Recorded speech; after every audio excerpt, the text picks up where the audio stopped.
ചിത്രമാറ്റിൻ്റെ പുതിയൊരു എപ്പിസോഡിലേക്ക് എല്ലാവർക്കും സ്വാഗതം. അങ്ങനെ നമ്മൾ ആദർശാണെങ്കിൽ എത്ര ശ്രമിച്ചിട്ടാണെങ്കിലും ആ ശത്രുവിനെ കണ്ടെത്താൻ പറ്റുന്നില്ല. എന്താണ് ജ്വല്ലറിക്കാർക്ക് ഇത്രയും അനന്തപുരിക്കാരുമായിട്ട് ശത്രുത എന്തെന്നൊന്നും ആദർശിന് മനസ്സിലാവുന്നതുമില്ല. അപ്പോൾ ഒളിഞ്ഞു നിൽക്കുന്ന ഒരാളുണ്ടെന്നുള്ളൊരു കാര്യം മാത്രമല്ലാതെ ആരാണെന്നൊന്നും ഇതൊരിക്കലും നമ്മൾ ആദർശിനെ കണ്ടുപിടിക്കാൻ പറ്റുന്നില്ല. അപ്പോൾ ആ ഒരു എത്രയും പെട്ടെന്ന് അയാളെ കണ്ടുപിടിക്കണം എന്നുള്ളൊരു വാശിയിൽ തന്നെയാണ് ആദർശ് നിൽക്കുന്നത്. അപ്പോഴത്തേക്ക് കിരണിൻ്റെ അടുത്ത് സംസാരിക്കുന്നുണ്ട്. എന്തായാലും ഞാൻ ഒറ്റയ്ക്ക് ഇപ്പം വേഷം മാറി നടന്നിട്ടൊന്നും പെട്ടെന്ന് കണ്ടുപിടിക്കാൻ പറ്റുമെന്ന് തോന്നുന്നില്ല. അപ്പം ഒരുപാട് സമയം പിടിക്കുമ്പം ഞാനും മുത്തശ്ശനുമായിട്ട് അത്രയ്ക്ക് ഞങ്ങൾ അകന്ന് കഴിയേണ്ടി വരുമെന്നൊക്കെ നമ്മളെ കിരണിൻ്റെ അടുത്താണെങ്കിൽ ആദർശം ഇങ്ങനെ ഒരു സങ്കടമൊക്കെ പറയുന്നുണ്ട്. അതാണ് നമ്മളെ കിരൺ പറയുന്നുണ്ട്, എന്തായാലും നീ ഈ വേഷം മാറിയിട്ടാണെങ്കിൽ ആർക്കും നിന്നെ മനസ്സിലായിട്ടൊന്നുമില്ല.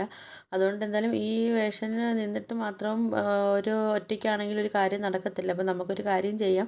എന്തായാലും ജ്വല്ലറിക്കാരാണെങ്കിൽ ഗ്രീനെ വെച്ചല്ലേ കളിച്ചത്. അപ്പം അവർക്ക് തിരിച്ച് നമുക്ക് അതേ രീതിയിൽ തന്നെ നമുക്ക് അവർക്കും പണി കൊടുക്കാമെന്നൊക്കെ പറയുന്നുണ്ട് കേട്ടോ. അപ്പോൾ എൻ്റെ പരിചയത്തിലാണെങ്കിൽ ഒരു പെൺകുട്ടിയുണ്ട്.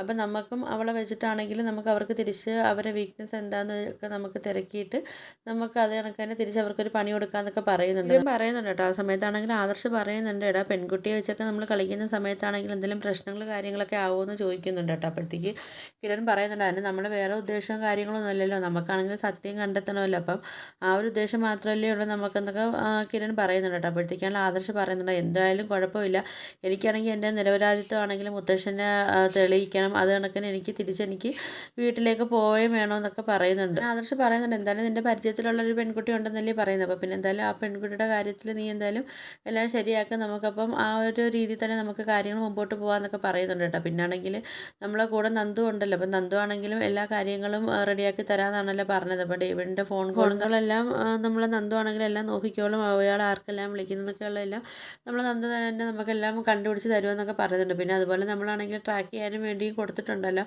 അപ്പം ആ ഒരു കാര്യങ്ങളെല്ലാം അവർ ചെയ്തോളൂ എന്നൊക്കെ പറയുന്നു. അങ്ങനെ ആദർശ് പറയുന്നുണ്ട്, ഞാൻ എന്തായാലും ഇനിയിപ്പോൾ ഒരു പോക്ക് ഞാൻ ജ്വല്ലറിയിലേക്ക് ഞാൻ പോയിട്ടാണെങ്കിൽ ഞാൻ അവിടെ ഡേവിഡിൻ്റെ അടുത്ത് പറയും, ഞാൻ ഡീല് ക്യാൻസലാക്കാൻ പോവാണെന്ന് പറയും. ഇപ്പം നിങ്ങൾ മോർത്തേസ് ജ്വല്ലറിയെ ചതിച്ചിട്ടല്ലേ നിങ്ങളിപ്പം ഓരോ കാര്യങ്ങളൊക്കെ ചെയ്യുന്നതെന്നൊക്കെ ഞാൻ പറയും. ആ സമയത്ത് അവരെ പ്രതികരണം എന്താണെന്നൊക്കെ ഞാനൊന്ന് നോക്കട്ടെ എന്നൊക്കെ പറയുന്നുണ്ട് കേട്ടോ. അപ്പോഴത്തേക്കാണല്ലോ നമ്മൾ കിരൺ പറയുന്നുണ്ട്, എന്തായാലും നീ വിചാരിച്ച പോലെയൊക്കെ കാര്യങ്ങളൊക്കെ നടക്കട്ടെ എന്നൊക്കെ പറയുന്നുണ്ട് നമ്മളെ കിരൺ പറയുന്നുണ്ട്, എന്തായാലും നീ ഉദ്ദേശിച്ച കണക്കൊക്കെ കാര്യങ്ങൾ എത്രയും പെട്ടെന്ന് നടന്നു കഴിഞ്ഞാൽ നമുക്ക് വൻ വിജയമായിരിക്കും എന്നൊക്കെ പറയുന്നുണ്ട് കേട്ടോ. എന്നിട്ടാണല്ലോ അങ്ങനെ നമ്മൾ കിരണാണെങ്കിൽ നമ്മൾ ആദർശനെ കുറച്ച് പോസ്റ്റൊക്കെ ചെയ്യുന്നുണ്ട്.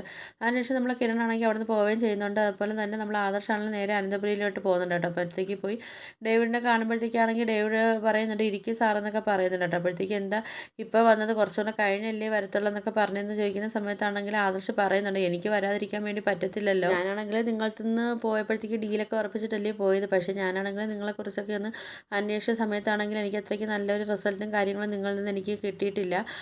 എല്ലാവരും നിങ്ങൾ എല്ലാവരും ചതിക്കുകയാണെന്നൊക്കെയാണല്ലോ പുറത്തൊക്കെ സംസാരം എന്നൊക്കെ പറയുന്ന സമയത്താണെങ്കിൽ നമ്മൾ പിന്നെ ഡേവിഡ് ചോദിക്കുന്നുണ്ട്, ഞങ്ങൾ ആരെയാണ് സാറേ ചതിച്ചെന്നാണ് പറയുന്നതെന്നൊക്കെ ചോദിക്കുന്നുണ്ട്. സാറിനാണെങ്കിൽ ആരെങ്കിലും തെറ്റിദ്ധാരണ പറഞ്ഞു തന്നതായിരിക്കും എന്നൊക്കെ പറയുന്നുണ്ട് കേട്ടോ. ആ സമയത്താണെങ്കിൽ ആദർശ് പറയുന്നുണ്ട്, എനിക്കാരും പറഞ്ഞ് തെറ്റിദ്ധാരണ തന്നതൊന്നുമില്ല, ഞാനാണെങ്കിൽ എന്തുകൊണ്ട് മൂർത്തീസ് ജ്വല്ലറിക്ക് ഇത്രയും ഒരു തകർച്ച വന്നതാണെന്ന് ഞാൻ അന്വേഷിച്ചപ്പോഴാണ് അറിഞ്ഞത്, ജ്വല്ലറിക്കാരാണെങ്കിൽ അവരെ ചതിച്ചതാണെന്നാണ് പുറത്തൊക്കെ പറയുന്നതെന്നൊക്കെ പറയുന്നുണ്ട്. നിങ്ങൾ ആരെയും വെച്ചങ്ങാണ്ടൊക്കെ അവരെ ചതിച്ചതാണല്ലോ എല്ലാവരും പറയുന്നതെന്നൊക്കെ പറയുന്ന സമയത്താണ് ഡേവിഡ് പറയുന്നുണ്ട്, അങ്ങനെയൊന്നും ഇല്ല സാറേ, ഞങ്ങൾ ആരെയും ചതിച്ചിട്ടൊന്നും ഇല്ല എന്നൊക്കെ പറയുന്നുണ്ട് കേട്ടോ. അപ്പോഴത്തേക്കാണെങ്കിൽ എന്തായാലും ആദർശ് പറയുന്നുണ്ട്, എന്തായാലും എനിക്കിനിയിപ്പം ഈ ഒരു ഡീലുമായിട്ട് എനിക്ക് മുമ്പോട്ട് പോകാൻ എനിക്ക് ഒട്ടും താല്പര്യമില്ല എന്നൊക്കെ പറഞ്ഞാണ് നമ്മൾ ആദർശാണെങ്കിൽ അവിടെ നിന്ന് പോകുന്നുണ്ട് കേട്ടോ. അപ്പോഴത്തേക്കും നമ്മൾ ഡേവിഡ് ആണെങ്കിൽ ആകെ ടെൻഷൻ അടിച്ചിരിക്കുന്നുണ്ട്, ഡീലാണെങ്കിൽ കിട്ടിയതും ഇല്ലല്ലോ. അപ്പോഴത്തേക്കും ഡേവിഡ് ആണെങ്കിൽ വിളിച്ചിട്ടാണെങ്കിൽ നാഗേന്ദ്രൻ്റെ അടുത്ത് പറയുന്നുണ്ട്. അപ്പോഴത്തേക്കും നാഗേന്ദ്രനാണെങ്കിൽ ദേഷ്യപ്പെടുന്നുണ്ട്, ഇപ്പം ആര് ചതിച്ചെന്നാണ് അവർ പറയുന്നത്, ഇപ്പം എനിക്കും തനിക്കും അറിയുന്ന കാര്യമാണല്ലോ,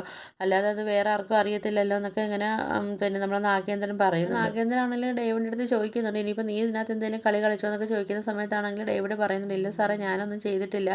അപ്പം നാഗേന്ദ്രൻ ചോദിക്കുന്നുണ്ട്, അപ്പോൾ ഇതിൻ്റെ പിന്നിൽ വേറെ ആരെങ്കിലും ഉണ്ടോ എന്നൊക്കെ ചോദിക്കുന്നുണ്ട്. അപ്പം ഇനി എന്തായാലും ഇവർക്ക് ആയിട്ട് ഇനി അനന്തപുരിക്കാരുമായിട്ട് ഇവർക്ക് എന്തെങ്കിലും ബന്ധവും കാര്യങ്ങളൊക്കെ ഉണ്ടോ എന്ന് ചോദിക്കുന്ന സമയത്താണെങ്കിൽ ഡേവിഡ് പറയുന്നുണ്ട്, അതെങ്ങനെ ബന്ധം വരാനാണ്, ഇവരാണെങ്കിൽ പഞ്ചാബിക്കാരാണല്ലോ എന്നൊക്കെ പറയുന്നുണ്ട്. അപ്പോൾ ഇവരുമായിട്ട് അടുപ്പം വരാനാണെങ്കിൽ ഒരു സാധ്യതയില്ല എന്നൊക്കെ ഡേവിഡ് ആണെങ്കിൽ പറയുന്നുണ്ട് കേട്ടോ. അങ്ങനെ അതിന് ശേഷമാണ് നമ്മൾ മുത്തശ്ശനാണെങ്കിൽ സുഖമില്ലാതെ പനിയൊക്കെ ആയിട്ട് മുത്തശ്ശനാണെങ്കിൽ ഹോസ്പിറ്റലിലൊക്കെ ആവുന്നുണ്ട് കേട്ടോ. അപ്പോഴത്തേക്കാണെങ്കിൽ നമ്മൾ ആദർശാണെങ്കിൽ മുത്തശ്ശനെ കാണാൻ വേണ്ടി ഹോസ്പിറ്റലിൽ ചെല്ലുന്നുണ്ട്. ആ സമയത്ത് നമ്മളെ മുത്തശ്ശനാണെങ്കിൽ ആദർശിൻ്റെ മുഖത്ത് നോക്കുന്നൊന്നുമില്ല, മുഖമൊക്കെ തിരിച്ചൊക്കെ തിരിക്കുന്നുണ്ട് കേട്ടോ. ആ സമയത്താണെങ്കിൽ നമ്മൾ ആദർശനാണെങ്കിൽ നല്ല സങ്കടമൊക്കെ വരുന്നുണ്ട്. അപ്പം മുത്തശ്ശന് അങ്ങനെ കാണിക്കുന്നത് പറഞ്ഞാൽ മുത്തശ്ശൻ എൻ്റെ കൊച്ചുമോനാണെങ്കിൽ എത്രയും പെട്ടെന്ന് വിജയിച്ചിട്ടൊക്കെ തിരിച്ച് വീട്ടിലേക്ക് വരട്ടെ എന്നൊക്കെയുള്ള ആ ഒരു ആദർശം കയറ്റാൻ വേണ്ടിയാണ് മുത്തശ്ശനാണെങ്കിൽ ആദർശനടുത്ത് ഇങ്ങനെയൊക്കെ കാണിക്കുന്നത്. എന്നിട്ട് മുത്തശ്ശൻ ചിന്തിക്കുന്നുണ്ട്, എന്തായാലും ഞാനാണെങ്കിൽ ഇപ്പോൾ ഇത്രയ്ക്കും മനസ്സലിഞ്ഞ് കൊടുത്തു കഴിഞ്ഞാൽ അവനിക്കാണെങ്കിൽ അവൻ്റെ വാശിയെല്ലാം പോവും.